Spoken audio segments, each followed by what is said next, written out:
Hello and welcome back to What Was That? We have gone international. Well, I have gone international. Nitesh is still in Bangalore. I am somewhere southwest of London. I will still not give more information so people cannot dox me, but who cares? Nobody cares about me. Hi, Nitesh. How is life? Either ways, it is definitive proof that you are allowed out of the country. I am still allowed out of the country. I have not had to change the spelling of my surname to pretend to escape. Yeah. Before we start, since last week's stories, especially coming from you, was so fucking positive, I wanted to start with a little uh, happy, at least positive news of my own. MG launched a new car this week in India, the MG Cyberster. I think it's going to be India's Sorry. Miata movement. Hmm? It's a tiny little two-seater convertible sports car with Oh, man. This with looks fancy. and it costs 75 lakhs. Now that's still a lot. So it isn't exactly what the Miata was for North America. However, EVs depreciate like a brick. So in 3 years, the market is going to be flooded with used Cybersters because these aren't going to be driven a lot, right? They're for early morning, late night drives, and maybe in Bangalore even during the day, but even then, only for some months in the year. But in 3 years, there are going to be 25, 30 lakh rupees cybersters all over OLX. And in 6 years, they're going to be 10, 15 lakh rupees cybersters on the classifieds. So you're going to see these all around the place. I'm really Why? excited Why? So, two questions. One, why do EVs depreciate like a brick? because the technology is evolving so fast. So Yeah. the MG ZS was cutting edge 3 years back, and now they're practically giving them away because the technology is just 2 generations old. The battery technology. And is it so? It's not forward compatible, right? With newer batteries, then I guess. And Mm, you just plug in newer batteries, more efficient batteries, change the batteries. Right now, it's not worth the effort to offer backward compatibility. It doesn't make sense. And the Indian government recognizes this. So if you buy an EV for your firm, if you buy an internal combustion vehicle for your firm, you can offset depreciation at about 15% Hmm. a year. On EVs, it's 40% because even the government knows it's going to be worthless in 6 years. Wow. Hmm. Yeah. Yeah, I was getting used Nexons for like super cheap, which made me very suspicious. Because in EV terms, they're ancient, even though they're perfectly decent vehicles. The technologies move so far ahead. It's like the iPhone analogy, right? Every time a new iPhone comes out, the old ones get cheaper and cheaper and cheaper on the used market as well. It's the same thing, whereas they have the same OS and Hmm. whatever. But yeah, perfectly fine phones. But because there are better phones available, they're quite cheap. And the same does not apply to ICE because the car change cycle is much slower, Yes. right? And the technology change is hardly there.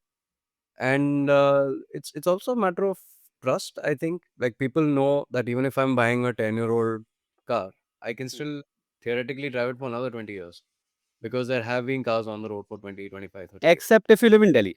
Except if you live in Delhi. Of course. But this is a positive story, remember? So I'm not going to let you drag it down there. The positive here is that you are going to have a two-wheeler, a two-seater convertible in 3 years. That is the positive in this story. Yeah, with billionaire doors that open like this. Leonidos. Yes. So that was the first happy story I wanted to share. Second, we're recording on a Sunday. So in the run up to this, I was doing some last minute prep while watching Kung Fu Hustle, which is on Ah, Netflix. I just wanted to recommend that. This is the first time watching it in the original Chinese with English subtitles, and there are like the dubbing is really well done, the English dub, but there are still some jokes that are in like wildly different and equally funny. And this the whole movie is so good. It's so good. If you haven't watched it or haven't watched it in a while, please check it out. I haven't watched it in a while, so I'm going to see Kung Fu Hustle again. It's awesome. And then chase that with two YouTube videos. We will share the link in the comments. One is Cinema Wins, which is a favorite channel of mine. So there was a channel called Cinema Sins, which was basically a guy taking down every single movie frame by frame. Like, haha, how could you do this? And Huh. I feel that that channel is partly responsible for the destruction of movies. so this guy, he started Cinema Wins as a counter to that. Like even the worst movie has nice things about it, and Hmm. he genuinely loves movies, right? But when Cinema Wins chances upon a movie like Kung Fu Hustle, which is perfect, right? It's the perfect movie, and he shows you frame by frame, or at least scene by scene, why it's so funny, why the callbacks work so well. So definitely watch that. Or, instead of rewatching the whole movie, which is a sin, I know, but you could just watch the Cinema Wins video and you will really enjoy it, like a refresher for the movie. Second, there's another channel called Accented Cinema, which is by a Chinese guy who lives in Canada now, I think. Didn't speak a lick of English and he started the channel. That's just the way these things go. He broke down how every character, every scene, every actor in Kung Fu Hustle has ties to like the wuxia martial art, the Kung Fu films of Hong Kong, and how each of those is an homage to a very specific set of movies that came in the preceding decades. So Kung Fu Hustle, while it laughs at Kung Fu movies and martial arts and makes fun of itself, doesn't take itself seriously, actually pays really good tribute to the movies that it is mocking. It's respectful. It's funny, but it's respectful. So those two videos, yeah, definitely watch those and definitely rewatch Kung Fu Hustle. It's on Netflix. I will do that. Since we have an international audience now, at least in India. Yes, yes. No, I spent the last month showing Lord of the Rings extended editions to my girlfriend, and she actually liked them, Awesome. all 12 hours of it. Awesome. So yeah. I'm almost done with the third book. Almost done. I did that when 3 months ago, I think. Amazing, Interesting. amazing. Interesting how the books and the movies diverge in many places. Interesting how great lines are used in different places but still work so powerfully in the movies.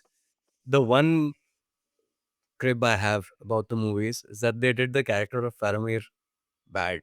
Yeah, That was not fair. He was one of the genuinely nice guys, and they just showed him as and it was unnecessary. It felt unnecessary. no, There was no payoff, just to have the Nazgul scene, you know, which is a great scene, but they could have done that another ways also. another way. Yeah. So That Nazgul scene was quite amazing.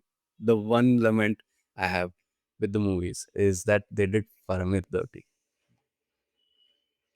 That's Yes, it. let us begin. My happy start to the episode. What's your first story?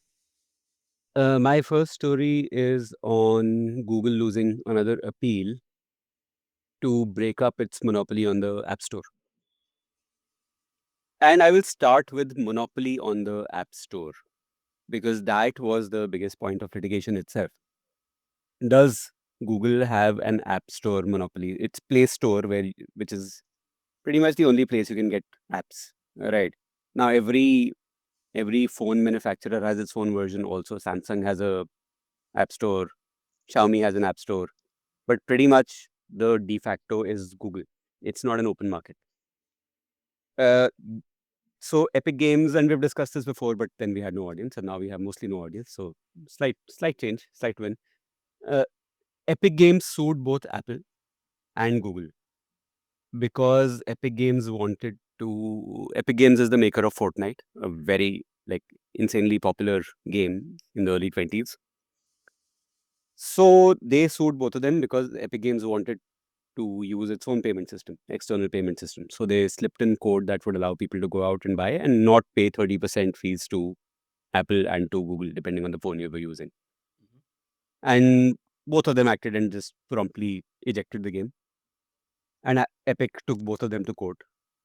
Epic lost the case against Apple, and Epic won the case against Google for the most part. Significant victories. Mm-hmm. And Google appealed and they lost the appeal. this week. They will appeal again to a higher court, and this will keep going. And again, whether Trump, whatever Supreme Court, no one knows. But so far they have lost, and now the stay has also been removed. So, yeah, first part, to bring things back into structure, is Google a monopoly? Is Google's Play Store a monopoly? Google says we're competing in the area of digital services and digital transactions. So obviously we don't have a monopoly there, because Apple in the US especially is bigger than Google, is bigger than Android, Mhm. right, in terms of phones. So Google says we have no monopoly. But actually that's a red herring, right? Because effectively if I have an Android phone, I Yeah. can't, where else do I go? I can't install the Apple App Store. Yeah. And secondly, there's only two app stores and both are charging the same rate. There is that C word that we should consider, but which didn't come up. Right. In any case, irrelevant. So in this case, the judge actually ruled that yes, for Android apps, the Android App Store is absolutely a monopoly, which I do feel is the right way to look at it. So True. Epic has won again, and this is a complete win for Epic. Android, Google will have to crack open Android to undo their some of the monopoly areas. And this time it only has 14 days to start changing it. Okay, well, another 1 week. They've gotten an emergency stay till they file their appeal. But in Mhm. 21 days, they have to change how things work. One, they need to now, in 21 days, allow app manufacturers, app developers to be able to charge in whatever way they want, use external billing systems. And we've discussed in on the Apple side also, now Apple is slowly having to open it up. So now even Google has to. So the 30% fees that Google charges, well, people now have a choice. They can use external billing. So the other thing here is what actually went on in that case. I wanted to go into some detail because this is a very interesting question. Why did Google lose the case? Why did Apple win it? And where they diverged? Right. One is there were different cases, different judges. So one can say one thing, one can say another thing, and there's enough differences in the case that there's no precedent really. Mhm. The second is Apple doesn't claim to be an open ecosystem. So that actually played into this. Google claims to be an open ecosystem. Android is open. You can do whatever you want, Mhm. but then pay us 30%. This went to a jury, and discovery was a huge thing. Discovery in both these cases, but specifically in the Google case. The documents that came out, the emails that came out showed a bunch of interesting things. One is Spotify pays Google nothing. Nothing. Spotify uses its own in app payment system and pays Google 0%. That in itself is such a tax on any competition to Spotify. Right. It's crazy. If everybody else has to pay 30%, but also it we discovered in these filings that 30% is on the surface. Google was just going around in writing, creating deals with whomever it wanted, just creating a very, very unfair marketplace for whomever it didn't like. Right. So that is monopoly abuse. Wait, are you So suggesting that Google first threw out a high percentage of tax and then offered parties the opportunity to come back to them and negotiate through back channels, most likely? yes, That sounds so familiar. Sorry, please go on. yeah, uh, yes, it does. And actually, I didn't even think of it that way. But that's an interesting parallel. Classic bully neighbor. Yes. Spotify pays 0%. Google offered Netflix a 10% deal when Mhm. Netflix was paying 15% and Netflix refused. Netflix was doing its own billing on the website anyhow because it's a broader ecosystem. Yeah. So Google said if you come directly here and bill through the App Store, you can pay us 10%. Netflix refused. Then the jury actually saw that Google was hiding a ton of stuff. Mhm. Uh, they were offering game developers lots of money in incentives, specific game developers, millions of dollars, Mhm. and having to prove that it wasn't a bribe. And bribe is in the filings, the word. I am not making that up. There were emails very, very clear emails saying that, okay, we want to block rival app stores. So that pretty much removes any defense. Yeah. Uh, there are emails saying from Google VP admitting that if deal terms were to become known, other developers would come to us for the same and negotiate it down, and that would play out badly for us. They just can't help themselves. What do you do now? I think a lot of this I think COVID has had a big influence. COVID made companies go remote.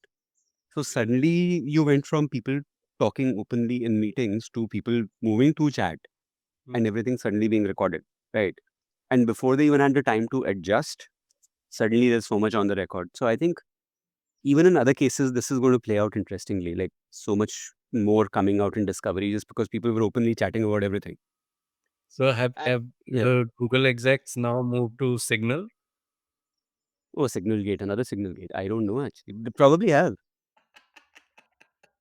Let's wait for some journalists to be accidentally added to the. But also, I can't imagine them trusting WhatsApp for communications. I just can't. They probably have their own internal tool. Still, like, yeah, Teams is Microsoft, WhatsApp is Meta. All the big communication systems are also owned by all these big guys. Hmm. So, and Google Messenger, who uses Google Messenger? That's what it was called, right? Google Messenger. Yeah. I don't even remember now. Wow. See, that's how popular it was. At the very least, I mean, the tools exist, right? This collusion and clearly illegal stuff, insider trading and all. At least have the courtesy to use Snapchat. Your messages will disappear. So, interestingly, that's another thing they found that Google execs higher up set their messages to disappear automatically after 24 hours, and that did not play well in court. Yeah. So, yeah, Snapchat. Wow. That would be fun if people started using Snapchat just because for a better reason, yaar, koi to use kar lo, please. And my joke was throw in the occasional nude for to stay true to the medium. Oh, God. Sorry, please go. Do not ever make me picture NBAs naked. Oh, God. I'm sitting out in the garden. I hope the neighbors aren't like, what is going on here? And they can't hear this side of the conversation.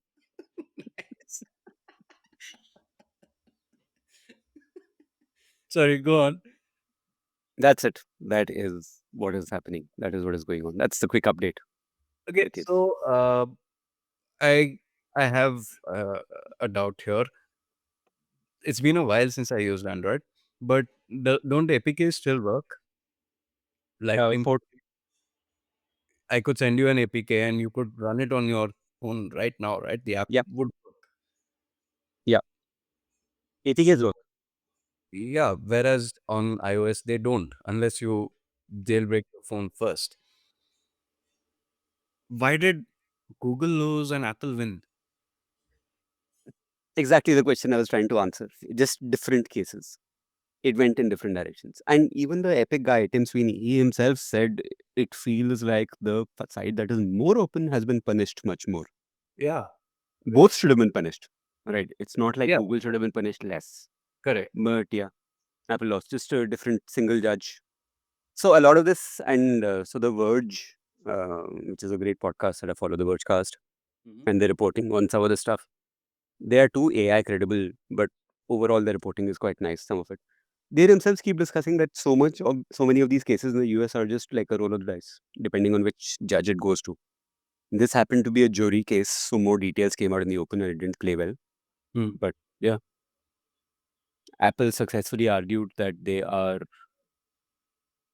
well, effectively they're already a walled ecosystem and they're open about it.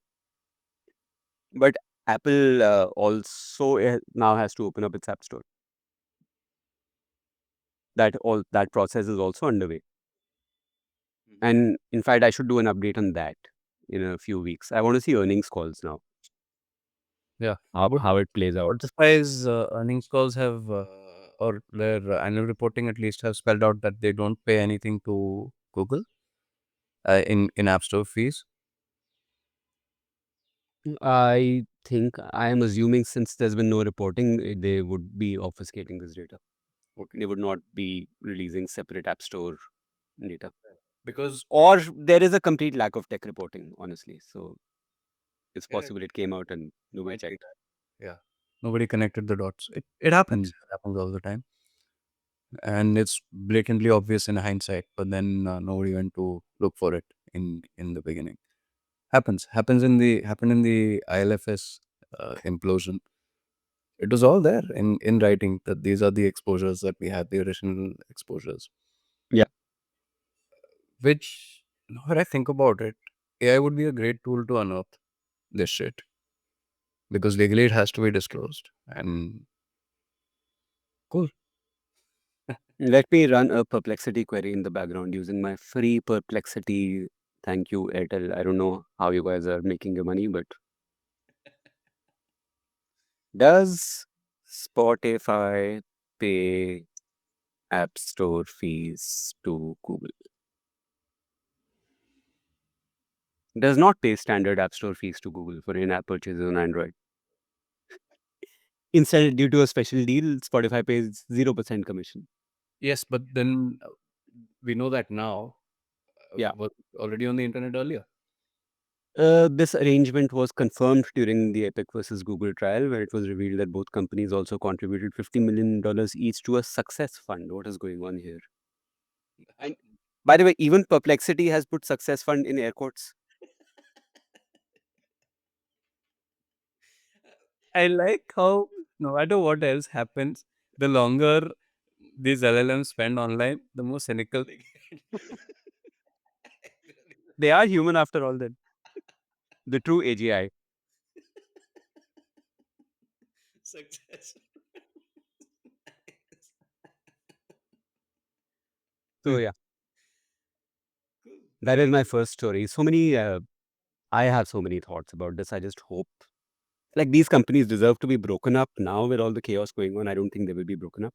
I'm still Mhm. hoping Chrome is divested because Google owning the biggest search engine for now and Yeah. Google owning the biggest browser and feeding in that data into its search engine is absolutely, in my completely unprofessional and unexpert view, anti-competitive. By just a not even a thing to be considered. It is wildly anti-competitive. Mhm. But yeah, such is life. Why? Why do you think all these matters have come to a head now? None of these are new issues, right? And I know They haven't come to a head now. These cases have been going on for years. It is they've been ridiculous. litigated for a while now. It's just that the case made its way through the system now, and we are finally seeing an outcome. Yeah. And in some cases, still not seeing an outcome, like the Chrome divestment. Well, these have been recommended, but again, appeals might go on forever and Trump being Trump. Uh, is it even partially because of a shift in political will? So the DOJ under Biden did a lot of very, very thorough work, and Lina Khan and the FTC under her just opened a lot of cases. They were People were saying she's not being very thorough. Some of the cases, like Microsoft, the PlayStation case that dragged out, right, when they were trying to buy which game maker, the Call of Duty. Activision. Uh, yeah, yeah. So there, a lot of people were arguing that her case wasn't well argued, the FTC's case. Mm-hmm. But overall, between the FTC and the DOJ, they did a lot of stuff in challenging monopolies and in setting fear into the hearts of these companies from doing more acquisitions. So yeah, a lot of that, just because of the time it takes to play out, Right. it is now coming to a head. But still, this could just go on forever, and still, I am still fairly optimistic. Mm-hmm. But just the chaos in the American system right now means there's no knowing. Right. Cool. Let's see how it pans out. Uh, yeah, neat. I'm sure all these will make their way through appeals, etc. But yeah, cool. Important The stories. good thing is that in 3 weeks, Google has to open up. So even if the appeal goes on, now they didn't get a stay Right. this time. Okay. Cool. And these things are the other thing is, if the case goes on for a year, let's say, Mm-hmm. these things are difficult to reverse. Yeah, because once the cat is out of the bag, there's no going back. Right. Yeah. And I suspect even Google will realize that this is a net positive for them. Is rent seeking behavior, right? Like it's just pure rent seeking. If the Yeah, ecosystem grows, the which is fun in the short term, but it damages everybody in the long term. So even the person actually getting the rent is yeah. systemically worse off over a decadal span. Hopefully, Google will see that, take this in a good way, like everyone should after a painful breakup. Good for them. That I'm not hopeful of. One can hope. No, it's a nice Sunday. You're breathing the English air. Let's just The leave it. AQI is two, two, and the weather app said the AQI is two, which is worse than yesterday. Stop it. Just stop. My Two. my only story for today is Tata Sons, the Tata Group broadly. Two developments happened this week. It's not a coincidence that they happen together. N. Chandra, who is the chairman of Tata Sons for nearly a decade now, has been given a 5-year extension by the Tata Sons board. He has also been given a pretty powerful mandate. I'll get to that in a bit. That was the corporate level news. The the company level news was Tata Motors is acquiring an Italian truck maker, Iveco. It's a big deal. It's a large company. They also have defense assets. So those the Italian government said no, you can't sell those to an Indian company. So those are being sold to Leonardo, which is an Italian company. But all the other assets, the core truck making assets, the factories across Europe, and the network is being acquired by Tata Motors. It'll take a while. It'll take at least a year for the deal to close. But yeah, it's the first big acquisition that Tata Motors is doing in a while, and that the Tata Sons, the Tata Group at a broader level is taking on after like almost 2 decades. So there, zoom back a little, the mid to late 2000s and all the hubris all around the world before the global financial crisis led to a lot of companies taking on huge levels of debt and acquiring massive struggling companies in most cases. The Tata Group did that with Tata Motors acquiring JLR, Jaguar Land Rover, and Tata Steel acquiring Chorus. Both storied UK brands with almost like 100-year histories, which were a part, they were systemic, really important British institutions, both of them, even if they had seen better days, but they were still, it was an emotional purchase, right? And money was cheap then. And it was painful in the short term, but in the long term, at least in JLR's case, it was what saved Tata Motors in a way. Like something like 75% of Tata Motors revenues today come from JLR. Despite it making so many passenger vehicles, Mhm. despite it making so many trucks that are ubiquitous everywhere on the highways, the 75% of Tata Motors revenue comes from JLR. JLR, yeah, that's Wow. how important the acquisition became. But it took a decade for that to play out, right? Because there were a lot of problems with JLR and Tata Motors, because it is majority owned by Tata Sons, which is which has majority control. Again, it's a nesting egg structure, but it's basically the ultimate owners are trusts. So they don't need to live quarter to quarter. They're not worried about. They can take the long term view, right? And Hmm. more than that, the Tata board, whether it is the Tata Trusts, the Tata Sons board, especially, they see Tata as like th- the brand, and the legacy that it has, and the power that it has, because all this money ostensibly goes to philanthropy, right? It's funneled back to Tata Sons and then funneled back to the Tata Trusts, and it goes to philanthropy for the most part, entirely. That's what's being said. But again, these are not listed, obviously, so we can only see what we can see. But so they see themselves as custodians of the brand and of the 200-year legacy of the Tata name. Hmm. Uh, they've they've had some ups and downs in the last 2 decades almost. So Ratan Tata retired in 2012, and his successor, the Tata Sons chairman after him, was Cyrus Mistry. It was, I think, the first time that a non-Tata was the chairman of the board. I think so, barring maybe one or two short periods in between of transition. And Ratan Tata retired on a high because he had like put Tata and India on the world stage with these audacious acquisitions. They were audacious because the both the target companies were much larger than the acquirers.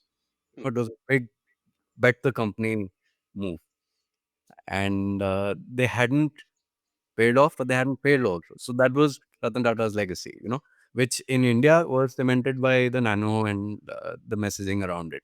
That, okay, even now, even though the Indian markets rejected the nano, it bought Ratan Tata personally a lot of respect.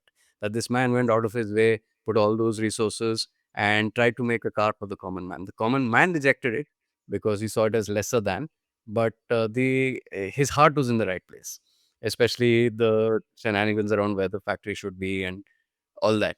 It got pretty politicized. But Mr. Ratan Tata's image was burnished by all of this.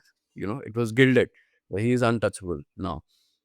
So he retired. Cyrus Mistry came on the board. Cyrus Mistry was the heir of the Shapurji Palunji family, who incidentally owned 18.6%. I might be getting that wrong, but 18.6% uh, of Tata Sons, even though they themselves are Hmm. not listed and they have a bunch of their own companies, but they had made this investment a long time back and they had been involved at the board level for the longest time.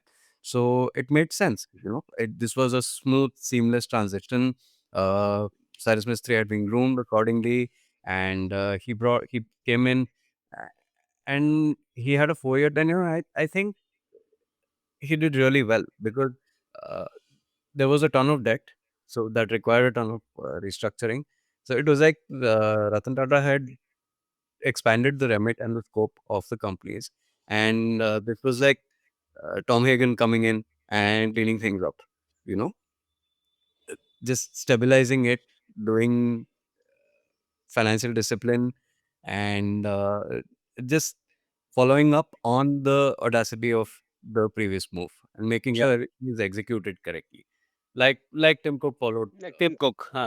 So, exactly. Oh, I have been reading Apple in China. What a brilliant book. I know. I know. It Yeah. is brilliant. Brilliant. Okay. But let me finish it. Hmm. We'll talk about it in more detail. Then I'm about halfway through. Brilliant. Thanks for that recommendation.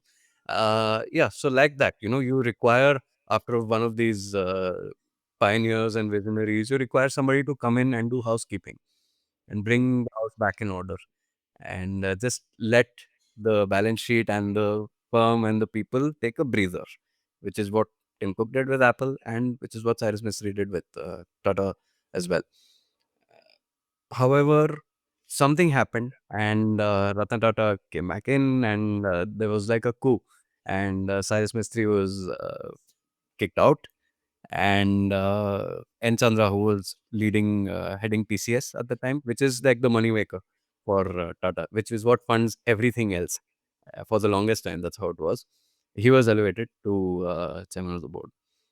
So that's how N. Chandra came to take the big seat. And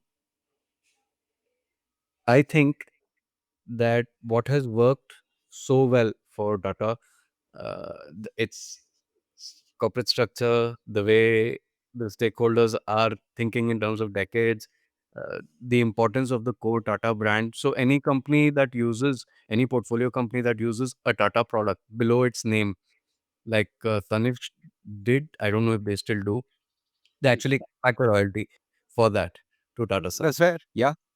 over and above, whatever corporate holding there is and whatever profits are accruing there, they pay a separate royalty for using a Tata product.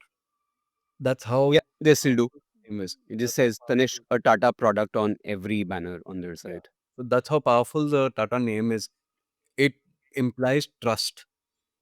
automatically, even if you've never heard of this brand before, of water, say, but you see that it is a Tata product, and you just know that it is reliable, trustworthy. You can make the leap. Yep. You don't have to worry about what went into this. Or am I being robbed? Tanishq succeeded because it had the Tata name behind it. Because trusting a jeweler is a big thing for Indian, right? So Tanishq again, the great success story of Tata. My thinking is I'm not like 100% sure yet, but I think that the tipping point has been crossed, and now this structure and the trust and the name, which was an asset for the longest time, I think will be a liability for group companies going forward, because it comes with Wow. Mhm. the not the Tata name itself, of course, but the it comes with the additional responsibility of you represent us, you bear our name, and so you have to go through this checklist, or at least this hierarchy of approvals before you make any big strategic or even sometimes tactical moves, right? Yeah. Uh, um, they are starting to get more acquisitive.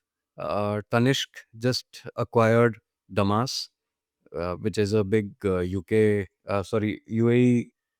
jewelry brand. Real estate, right? Or jewelry. I thought they were real estate. No, Oh, that is Damak. yeah, that is Damas. Okay. Damas. Oh, sorry, I had to put a disclaimer up front. All of these companies are in indexes. I'm sure both of us have definite exposure to at least some Tata company or the other. This is Yeah. not investment advice one way or the other. All right. We're just talking at a broader strategy level where these companies are headed and what they could do. What are Mr. Chandra's options?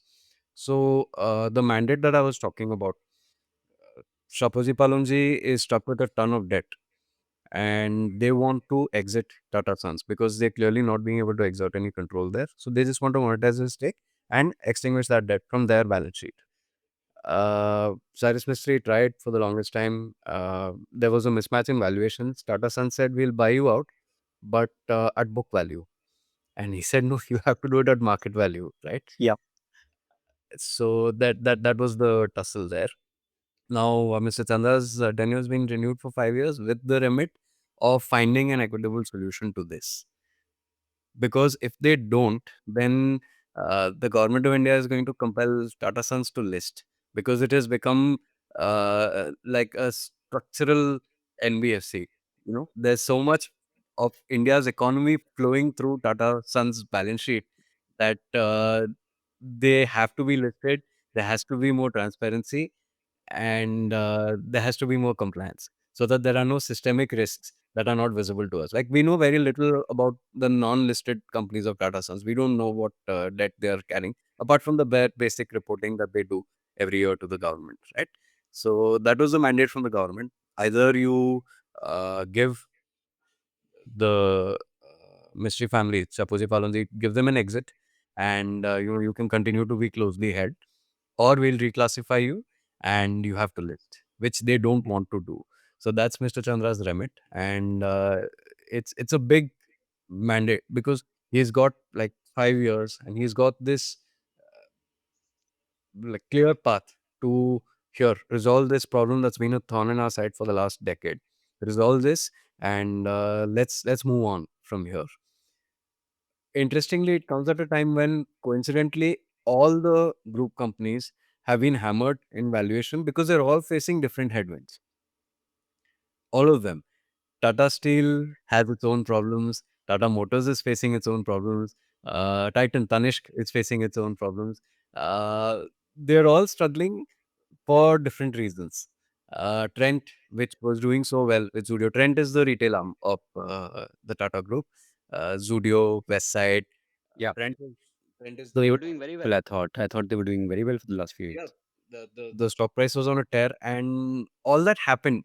So cool. All that happened was that they still grew blisteringly fast, okay, but it wasn't as fast as markets expected it to be, and therefore the stock price tanked. They still grew a mad amount on a huge base, but markets are pricing and even higher growth. So that it was what 100 plus P. I think it still is. But Well, fair. 100 plus, then yeah, you have to deliver. because PEG, price to earnings to growth, was like we are growing, you're doubling sales, tripling sales. But of course, you're going to get Bhugto fir, yeah. yeah, exactly. And they did that for the longest time with Zudio. Mm. Now there are so many fast fashion players, and there are daily drops.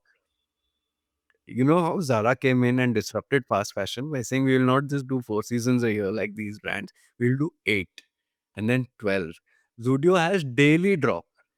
They have new merch, new designs coming in every day. Wow. We will not even start the sustainability conversation of that because it just cannot. We'll be Yeah. going at least 2 hours of how fucking wasteful that is. But that aside, they're doing daily drops. Okay. It's how much further can you take this model? Hourly, I don't know. But there are so many new fast fashion brands. Or आखिर होना ही है, the paradigm will shift again, Hmm. right? It will shift in another new direction. I don't know what. I'm sure it will not be too slow fashion, but faster, worse, somehow crueler. I don't know, but they'll find their way there. So my point is, I think just like Google was compelled to, I think it is in Tata Sons' interest to maybe not exit, but at least take a step back strategically because you get that sense all these companies they cash rich, okay, but they aren't innovating. They did innovate for the longest time, but they aren't doing like disruptive innovation anymore. It is incremental innovation that they're doing. They're the incumbents now. They're leveraging their balance sheet like the acquisition that Titan is doing.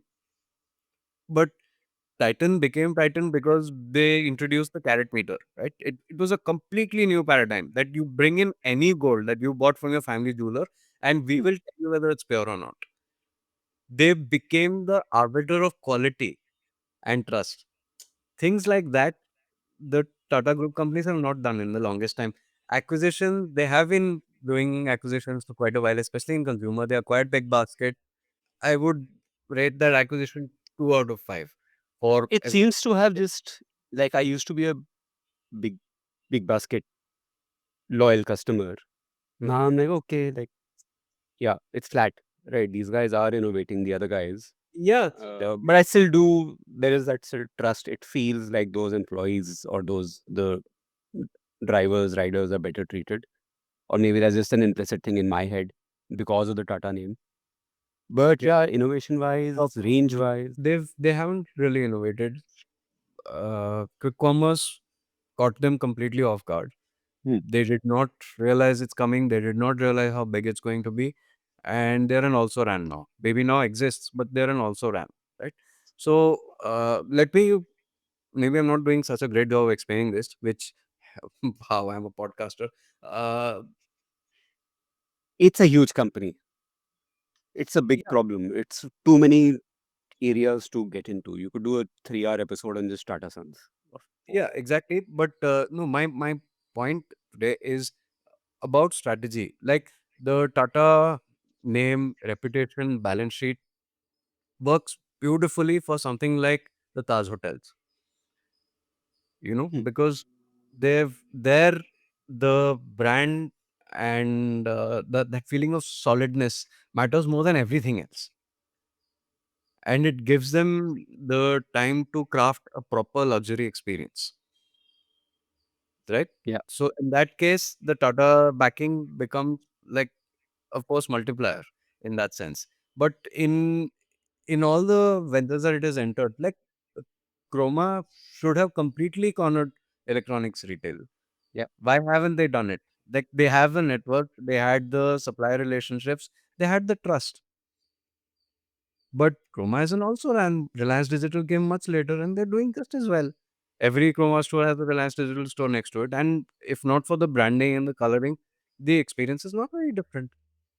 Yeah. They're pretty much the same, right? So I feel that even in the case of Big Basket, for example, you could see they were constantly innovating, and because Big Basket was a disruptor, they really were. It was a disruptor in many ways. Yeah, yeah, Yeah. absolutely. And as soon as they entered under the Tata umbrella, it was like the air around them had suddenly been replaced by like molasses. Bureaucracy. You know? Huh. It just, yeah, agreed. It just Suddenly, bureaucracy everywhere. suddenly it feels like they were moving in slow motion. कि वो अब भी भाग रहे थे and now they're moving in slow at 0.5x or 0.8x. So I don't have like a clear roadmap because this is we are not even addressing 20% of the Tata portfolio companies in terms of number of companies because there are so many unlisted companies. They're doing defense. So all those businesses still require Tata's political capital and capital, right? So I don't know. Maybe the answer is to split these into two and have two different reporting structures and say, here, take this. You're no longer burdened by the Tata name. Go and break things. Skunk works. No, not skunk works because that wouldn't work in this case. There are too many things going on, and for so many decisions, I really don't know how to articulate this. Imagine Mr. Chandra has to do context switching between automobiles and retail and defense and aerospace and UK trade union worries because of the Chorus acquisition, and it's not possible. Conglomerates exist. I know they work, but they all have a common theme. There is no longer a common theme tying Tata's businesses together. No, conglomerates don't always have a common theme, and that's fine. They eventually, sometimes they wither away over time. That's fine. Maybe companies should not get too big and too diversified. That's fine. Maybe they'll have to divest a few companies. That's also fine. Companies are companies, they're not people. It's okay. Counterpoint: Reliance is in a bunch of varied businesses, right? Hmm. But they bring two common things to the table: fast execution and infinite political capital. We'll open Yes. any doors for you, and this has to happen fast. That is in the Reliance DNA, and it is visible in even their newest acquisitions. You go and see what they're doing. They're like, there are no doors that are shut for us, and the only thing that is asked of us, is to execute fast. But then there has to be a fair degree of decentralization. Because here, from what you're saying and from what I've heard from friends who used to work in Tata Sons at various points, Mhm. the centralization of core decision making and strategy is increasing. And you're saying it's getting into the tactics also, not just the strategic decisions. Yeah, Yeah, that's it's very siloed. yeah. Is it siloed or is it centralized? Both. Both. Yeah, within the companies, you have because I think the Bombay House boardroom must have seen more politicking than any average Saas Bahu serial. Just the Bombay House boardroom. Okay, so a lot of this is political, even Hmm. internally. Not referring to politicians, but even internally within the group companies, you have people falling in favor, falling out of favor. That happens all the time. Like Ratan Tata coming on board as the chairman was the result of a coup. He kicked the old timers out. It was like a big drama, right? So that's also in the legacy and the DNA of Tata Sons, that this happens all the time because they're just everywhere. They're a quasi government in that sense, and so all those problems have also seeped in.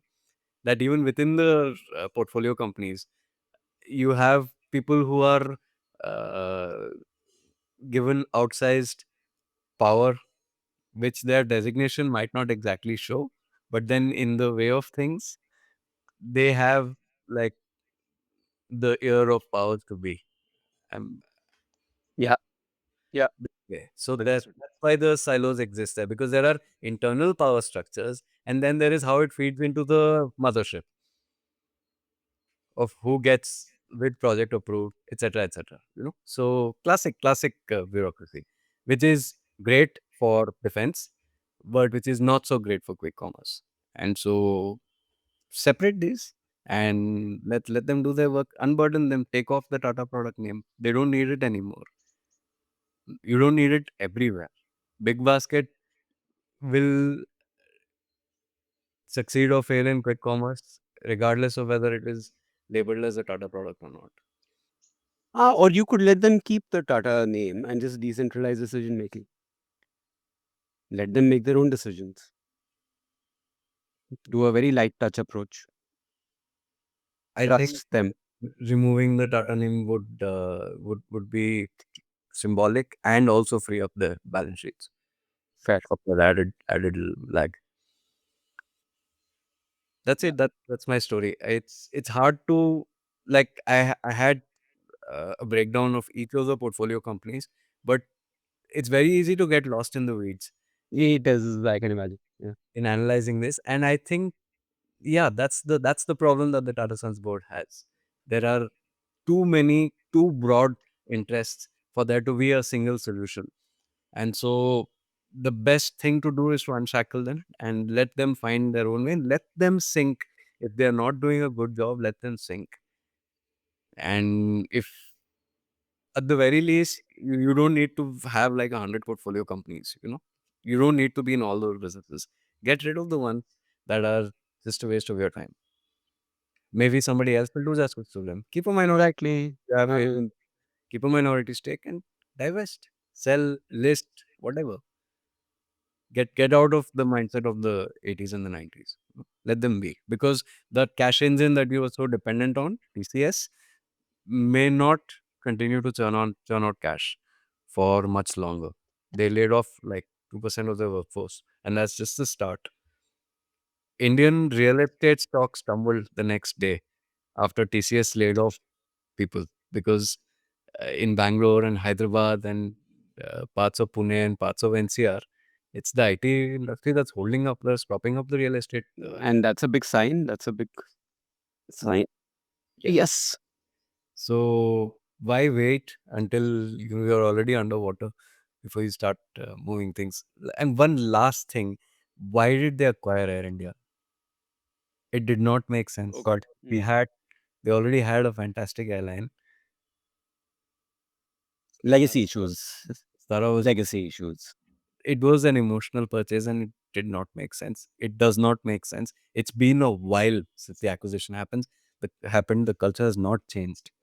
Okay, I'm not even talking about the crash because we don't know what caused it yet, and I'm not going to blame that on Air India's culture. Okay, we don't know yet. That's all. One way or another, we don't know yet. But the other issues, they have been around for the longest time, and why play this game at all? Because it was a portfolio company once in a while and it'll look good on an epitaph? No, don't do that. It was a mistake, I think. I'm happy to be proven wrong, but I think even 5 years from now, 10 years from now, it will still be a mistake. Yeah, I would say the early signs, it's been what, 5 years, right? 4 years. Yeah, the early signs don't show a big shift. Like the focus, it just seems isn't there. It just, yeah, it does feel that things are running on autopilot. Haha. Uh, Unintentional. Yeah. No, these are cultural issues. And in fact, Singapore Airlines stock crashed. I mean, they had a dip when they reported earnings because of losses in Air India, which Singapore Airlines owns a part of Air India because Yeah. they're a partner in Vistara and a partner, therefore, now in the merged entity. And so I don't think they were voluntarily brought onto the Air India cap table, but they're there and it's dragging them down as well. So, Q, why? I didn't understand it. Yeah, I don't know enough about aviation to even comment, but yeah, why? I agree with why. Yeah. It didn't make sense. It doesn't make sense. It doesn't make And also, now that you've done it, do better. Run it. It just feels like it's just not being run. Like, what is the strategy? Where is the thinking going? Why would you kill a very popular brand that had so many loyal customers? Yeah. Carve it out, do something with it, make it your premium brand. And these are high paying customers and frequent life. Imagine building up all that goodwill and then throwing it away. Why? I don't know. I didn't understand it. And that's not right. At some point, you think, no, there are very intelligent people in charge, and they would have thought this through. "कराए तो सोच समझ के करा होगा" is a slogan used for somebody else. But yeah, you do think that, right? But very often, no. Yeah, I don't see it. Maybe I'm not savvy enough about aviation and brands and legacy. I don't know. But from where I from where I sit, I don't see it. And I was on a Vistara plane this week, which I bought it take off midway. That was fun. That was a fun experience. That was a Vistara plane. Okay. Like we're speeding up on the runway, and suddenly we're not. Like suddenly there's a hard break, and then we have to go back, and then 4 hours later we take off in another Vistara plane, which was a nice experience. Terrible food, but nice experience. Yeah, not fun stories, and doesn't like my mom sitting next to me was anyhow panicking. She was panicking before the flight. Ki Air India 787 distant hai. Right. So yeah, I'm sure I this think crossed everybody's mind, right? Especially so. Did you like taxi right up to the runway and then come back? At what point did you turn around? so. A lot of taxiing went onto the main runway, started the takeoff process, aborted. Uh, s- were on the runway for like a couple of minutes, where I was then panicking, ki, please get off the active runway, please get off the active runway. Then we seemed to get into the takeoff queue again behind like seven planes that were in the takeoff queue. Uh-huh. No announcements, no nothing. Then we moved and then we were taxiing for a bit. Then they said that, oh, look, something's wrong with the plane. Okay. So we're going to go back to the bay and they'll inspect it. We went to a bay, the bay did not open. Apparently, we could not, they couldn't access the bay. So then they just opened the doors and mechanics came in. And then 40 minutes later, they said that you will be getting off Okay. and a new plane will be arranged. Apparently, there was a serious technical snag. So, Yeah. yeah, I think the forum was among all the passengers that, look, fine, these things happen. Yeah. So good that you aborted takeoff. Yeah, it's the right call. Exactly. Yeah. But just poor communication. Hmm. So, yeah. Yeah. See, that's the problem. It's a cultural issue. So I'm gonna go away. And you can't. By the way, they announced we were on the plane. The plane is apparently being checked, and I get notification that the gate has changed. I'm in the plane. And you again, one last thing I want to say is uh, the there hasn't been, apart from like at a very surface level, there haven't been cross synergies between group companies either. They all operate in their own Yeah. silos. Like if Air India has a hospitality problem and your other portfolio company is the best in the world at hospitality, why aren't you bringing those people in to educate them, to train them, to help them understand what it means to give somebody a special experience, even if it is just a 2 minute check in chat? I would say my experience on Air India always, pre and post, Mhm. the people are really nice and they try to help. It's just that it seems that the systems aren't there. Yeah. Like even the air hostess, I asked one of them, how's your day going? Right, when I was waiting to take off, and she's like, just go with the flow. Right. Just breathe. Chalte raho types. Hmm. Right. And they were absolutely, they said, we know as much as you. We can't say anything more.